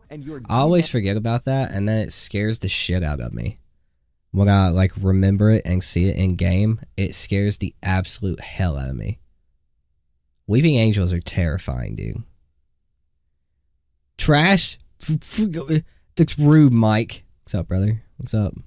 Manifested, the statues will not do this. Also, yeah, Kuma and Bison were busted when they came out. Like, detect her presence or whatever if she's not manifested into reality. But I believe she's the only one that completely ignores this interaction. However, if she is manifested, it still does it, which is why I think it's a feature and not a bug. On the map Eyrie of Crows, there are many pictures and paintings scattered around the map. This feature is unfortunately Steam only, but if you press the F12 button to take a Steam screenshot of the main painting on the top story of the main building, it'll look like this in the screenshot. I don't know if dude, that's cool as fuck, or if it's an intended feature, but it's cool nonetheless. It's also extremely creepy, and I hate it. On Larry's, there are a ton of these little fire alarm things around the map. If you use any ranged killers, such as Huntress, Deathslinger, or Trickster, you can activate each of these alarms by using your power on them. Once you hit every single one on the map, the lighting will turn very dark and will become a deep red color. It was extremely difficult to find every single fire alarm trigger around the map because a lot of them are very well hidden. But once you do hit the last one, it'll do this, and it also makes your screen look like you're a part of a TV, which is really cool. Something I personally didn't know until very, very recently is that the filter will actually disappear completely if the last generator is finished. This is a super cool crazy. It kind of makes sense that like the generators bring light, I guess. This next feature is one of the most elaborate things that I think I've seen in DBD to date, but there seems to be a new Easter egg on the new version of Temple of Purgation. I've tried to mess around with it for a couple of hours, but I can't seem to figure much out. I noticed that in the bottom story of the main building, there's a lot of things that just really stand out to me and look like puzzles. So this immediately made me very sus. The first thing I noticed when I came down here that kind of triggered my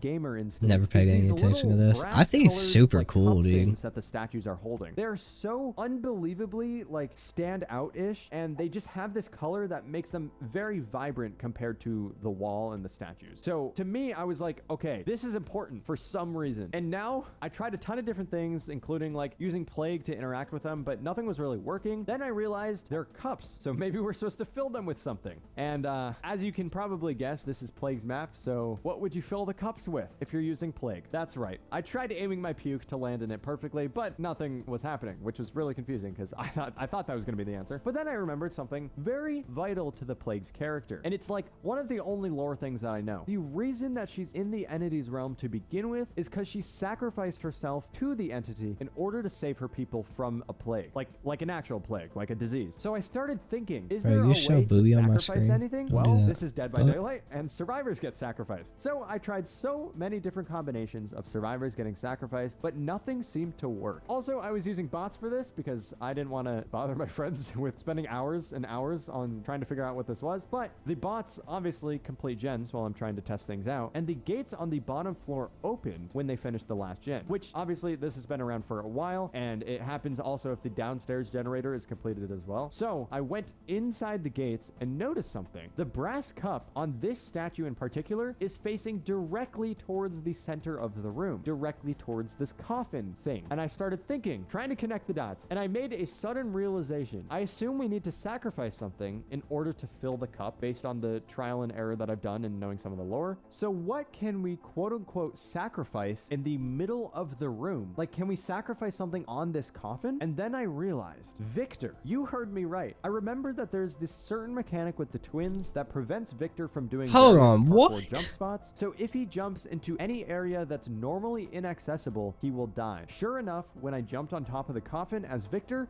he died. There was a sound cue and the cups started glowing. Apart from that, nothing seemed to change around the map until I looked at the rugs in the same exact room. I only found 2 of these rugs, but both of them had a different pattern glowing. What? I looked at my old recordings and these were not glowing prior to completing the sacrifice step with Victor, so I'm assuming that this is some sort of elaborate puzzle. However, by this point, my brain was completely fried, so if anybody knows what these patterns could possibly be That's used for, crazy, please let me dude. know. If you are playing as the new Skull That's Merchant super Killer cool. on the new version of Shelter Woods, you can come up to the monitor that says camera feed lost and inspect your radar in front of the monitor. This will make a beep sound, and sometimes it will create a new feed on the monitor itself. It would only work every once in a while though, and I don't really know what this is or if it's relevant to anything, but it's a cool Easter egg nonetheless. If you come up to Looks this like group of FNAF, gravestones bro. on the Eyrie of Crows map and Is look that into Predator? this, like, No. dark window thing, No. there are a few things Let me pause. You haven't played the game in a while. This is who that is.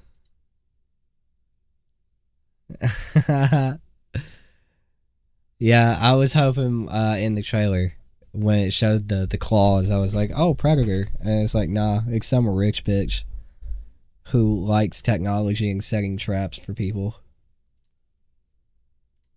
that you may be able to see. The first and most common thing that I've seen is just some like movement inside of it. So obviously there's something in there, and that is terrifying. The next most common thing that I've seen is a pair of eyes kind of like opening and closing. I mean, it looks like a pair of eyes to me, but it could be something entirely different, I guess. And the only other thing that I've been able to figure out with this thing is if you're using the artist, you can place a crow facing it and then launch the crow, and it makes this extremely weird sound, and then the movement and the eyes never appear again after that for the rest of the match. Again, I don't really know any lore, so if this is lore related, somebody please let me know in the comments below. On RPD, there is a zombie outside one of the windows. If you listen really closely, there is occasionally a recognizable sound that plays in the distance.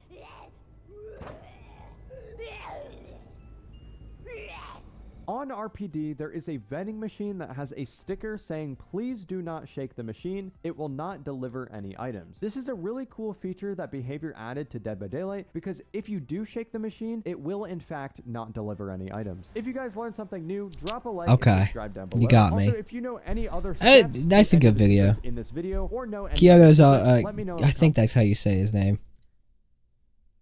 Kito, I don't know how to say his name. He's always got really good videos. I always enjoy them. Bro, I want to look at more of this. I actually want to open something. But I can't let you guys... I can't let you get close. I can't let you see my topics. Trash. Rude. Fucking rude. Where is that? I want to look at more Fatal Fury, dude. I'm actually kind of excited for this.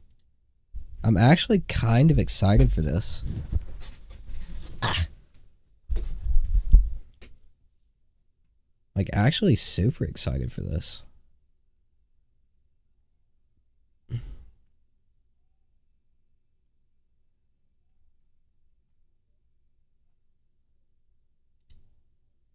Fatal Furries? No, Fatal Fury. Fatal Fury. This is a fighting game. Let me go to here. Nah, level 2 did a lot. Ooh, ooh, ooh. Oh, Is that your OnlyFans link in your notes? Stop trying to hide. Listen, Spider. What's up, everybody? This is Justin Wong, and we are back with an amazing video. Shout outs to SNK and Tenno Media for making this happen. We got to play City of the Wolves. City of the Wolves, if you guys don't know, it's the I love you, Justin, but I want to see rolling out, gameplay, doggy. Record there, of like direct capture. So this is what they gave us. It's still probably a lot of information. We'll probably get more information just watching. I want to this see video. gameplay. You actually can parry. Like, it's like a red parry, pretty much. You take 2 frames. That's what the developer said. It 2 looks frames is a good. red parry. And from there, that's actually pretty darn awesome. So like, if you're since you see that there's a Go guard away. bar and everything Thank like you. that, you know, you obviously want to defend yourself, right? So you can tap forward or down forward to like pretty much red parry, but they call it hyper defense. Guard cancel is in here, so if you do just defend and hyper defense, you can I need to play King of Fighters 15. just I haven't played much of that. You see all these combos that you're seeing right now.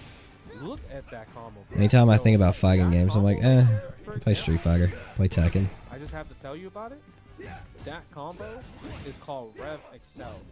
Rev Excel. So pretty much you're canceling EXs into EXs into EXs into EXs. So pretty much it's kind of like. I really hope this is hype. With like max I really hope this does for Fatal Fury and SNK, because obviously SNK is an OG, right? And you see that meter that's Um, repeat on the bottom. So Capcom versus every time SNK you use something 2, one of the best kind of fighting like games ever made. Rev Okay. So Rev Blow, Rev meter, Fatal like Fury, Rev, King of Fighters meter, 15, all that, that's all Rev SNK. arts, so use Rev arts, Rev Blow. There's also But SNK is not like super and popular it literally anymore. is like a Marvel vs. Capcom football.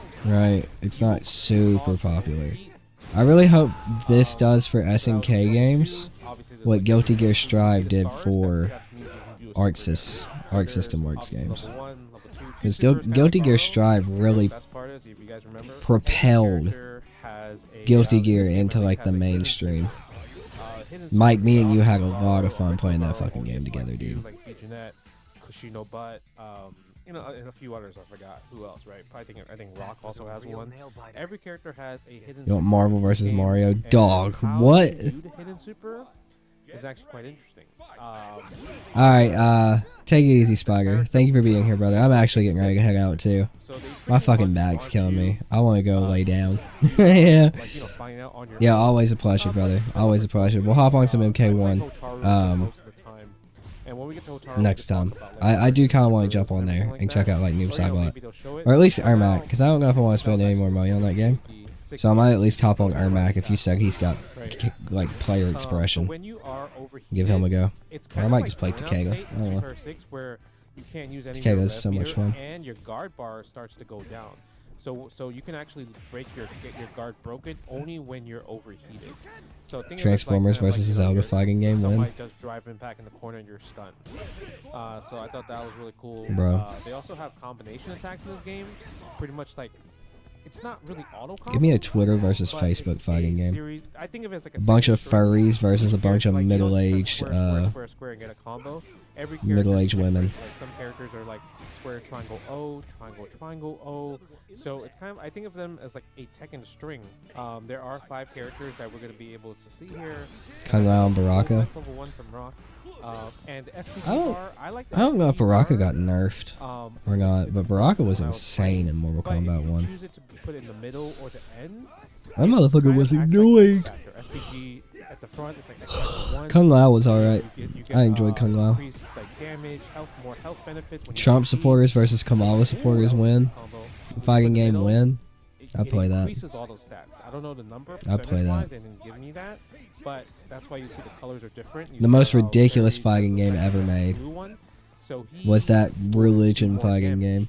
So if you have it at the I never end, played it. You do, like, expect pretty Look, much, like, kind of, really like I ain't X trying to go Factor, hell, so I mini ain't playing it. X Factor, you know? I So just thought saw that it was from a really cool. distance and I laughed I really kind of like that aspect that they added into the game. because it was kind of It makes goofy. things interesting. It was I kind would of say funny one watching thing I Jesus really beat the noticed shit out of is Buddha that if- with how a much cross. life you can Like actually it was gain kind of back from funny. JD, but they said you can gain life back from You JD. was a Santa Claus main, bruh.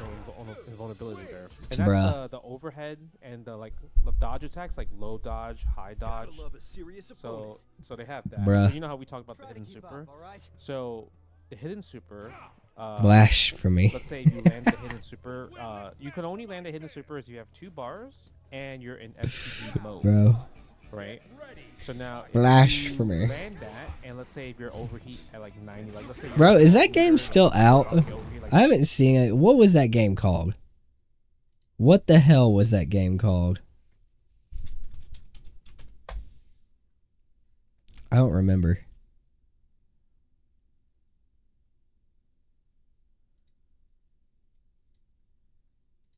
Fighting games. I can't spell. Oh, I spelled it wrong. Sick. Yeah, I don't remember either.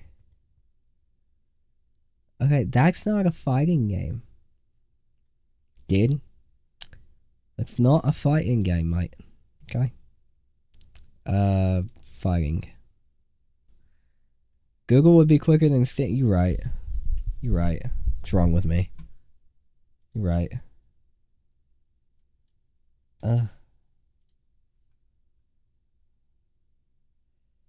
Where is my Google page? Jeez Louise, dude.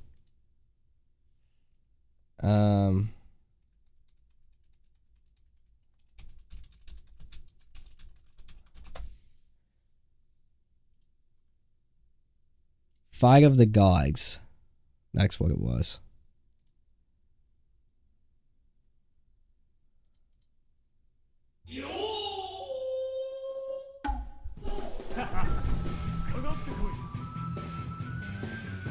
Ridiculous.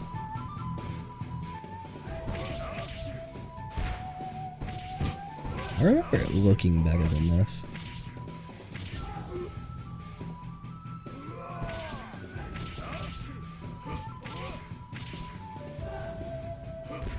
What the fuck? I remember it looking much better than this. Was this it?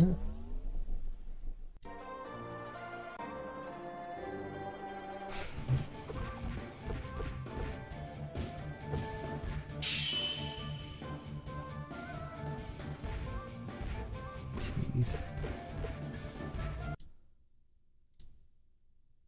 Lord. Nah, yeah, this is the one.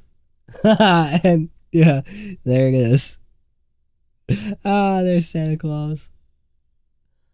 Oh my god.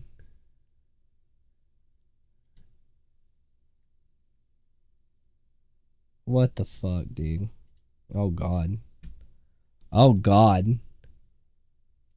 What's in the fighting game category right now? Street Fighter, Tekken. God, Sifu was such a good game. Such a good game. Top sellers. I'm not playing Brawlhalla. Fuck that game. Are people still playing this? I need to get back on the mod. How did Santa get in the mix? I have no idea. Apparently he's a god? According to some, I guess. Maybe in like Norse. I don't. Maybe people in the North Pole will be worshipping that motherfucker. This is fun. I need to play more of this. I don't think a whole lot of people are playing it on Steam anymore, though. I think it's all on console. That kind of sucks dick, too. Yeah. Because I don't want to buy it on console. Grand Blue versus Rising. When did that came out? Come out a year ago. Oh yeah, this is Arx's last game. Looks okay.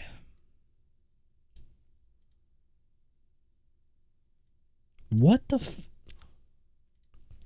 okay, it's like Persona. I guess it has multiple different game modes. If I could, I wouldn't buy another console again ever. Why?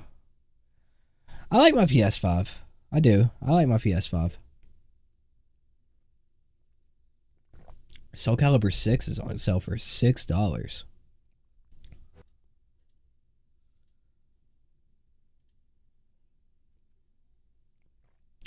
Why so cheap? I mean, I guess because it's got like 10 people playing it. Yeah. I prefer to play my fighting games on PlayStation because that's where like a lot of people are. And if I ever decide to like play in tournaments and shit,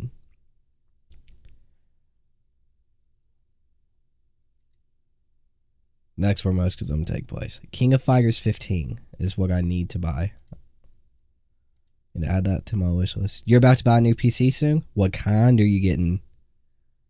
You gonna pre-built or build it yourself? It's probably a dumb question. I know you're gonna say you're gonna build it yourself.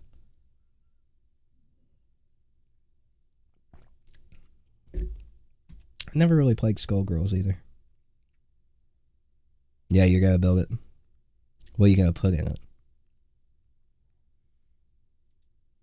Right now, I'm rocking with a 4080 and i9 14900K, I think. 32 gigabytes of RAM. 1 terabyte SSD. I need to get more hard drive space for sure. But this 4080 is a fucking monster. Wesker's so underrated. There's two things that you could be talking about that in. Marvel vs. Capcom 3 or Dead by Daylight. I'm going to assume Dead by Daylight.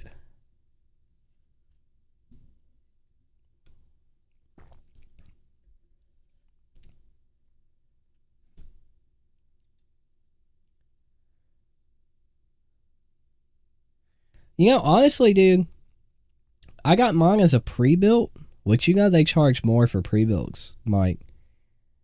I got mine as a pre-built for $2,600, right?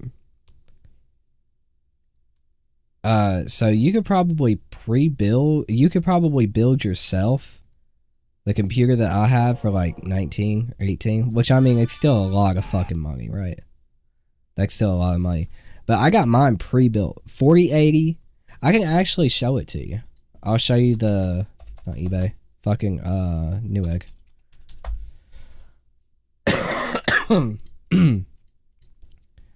I'll show you exactly what I have in mind.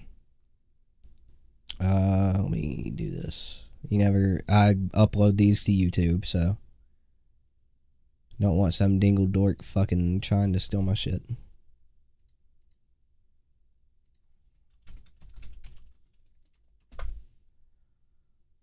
Okay.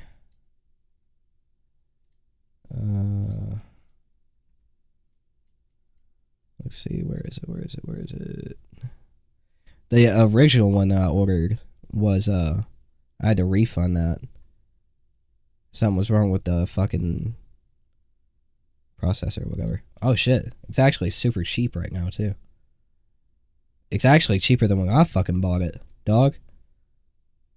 It's cheaper than I bought it. I got this motherfucker, wait, can I actually see that? How much did I pay for this? It's not gonna show me how much I paid for it?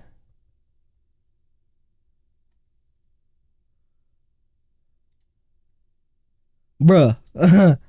It's showing me how much I paid for everything else.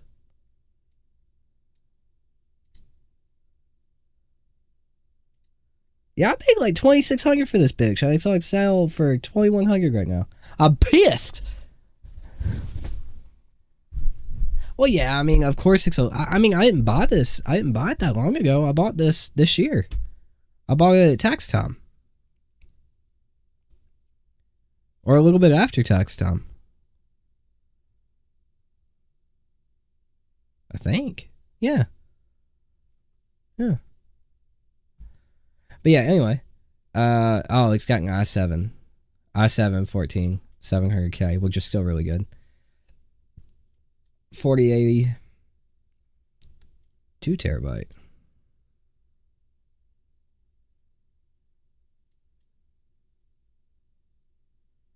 Yeah. I mean, yeah, for sure. I just bought it this year, though. It's a weird thing. All I know is it runs Tarkov real good. And at the time, that's why I bought it.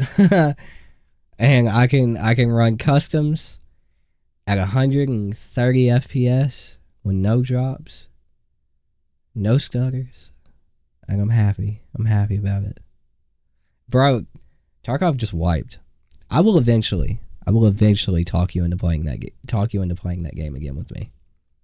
We loved it. We played it a lot. We loved it. Yeah, I was a fucking camper. Listen, I was scared. Okay, I didn't have anybody to play with, so I got jump scared a whole bunch. So I sat in corners. Okay, I got spookied. I was a spookied. I'll never forgive you. Bro, I've been to this man's house. I've met his kids. I've stayed a week at his house multiple times. He'll never forgive me for camping in Tarkov. Oh, but goddamn it, I gotta go. I promised I would watch some Death Note with, or actually it was my fucking idea. I gave the idea to watch some Death Note tonight, with M and M's brothers staying the night, with Kaylin, his girlfriend. So we're gonna go watch Death Note, and I'm gonna go relax in my fucking chair because my back hurts. And I don't know what I did to it. Dr. Stone, we're almost done with Death Note. We finished the Berserk show, and M picked Bleach, so we're gonna watch Bleach next. Top of the stairs at night, top of the corner, hell yeah. But alright, I will be live again, dudes, the day after tomorrow, every other day. Mike, feel free to text or call whenever. I am so distracted, I always forget, but I love you, alright? But yeah, dudes, I will see you dudes day after tomorrow. Thanks for hanging out, guys. Peace out.